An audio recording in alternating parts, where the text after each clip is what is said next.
Star प्रवाहावर सध्या नवनवीन मालिका पाहायला मिळत आहेत। अशातच दिग्दर्शक, निर्माते आणि अभिनेते महेश कोठारे हे स्टार प्रवाहावर पुन्हा एक नवीन पौराणिक मालिका घेऊन येत आहेत। विठू माऊली आणि दख्खनचा राजा ज्योतिबाच्या यशानंतर उदयगांबे ही नवीन मालिका ते स्टार प्रवाहावर प्रेक्षकांच्या भेटीस आणत आहेत।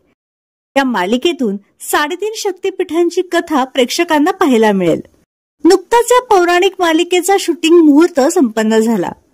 महाराष्ट्रातल्या प्रत्येक घरात 3.5 शक्तिपीठांपैकी कुठल्या ना कुठल्या देवीचं कुलदैवत म्हणून पूजन केलं जातं।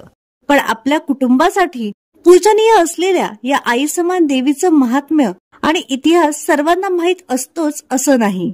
तो इतिहास सविस्तरपणे आणि रोचक पद्धतीने मांडण्याचा प्रयत्न उदयगांबे कथा 3.5 शक्तिपीठांची या भव्य दिव्य पौराणिक मालिकेतून करण्यात येणार आहे। तर या नवीन मालिकेसाठी तुम्ही उत्सुक आहात का हे आम्हाला कमेंट बॉक्समध्ये नक्की कळवा।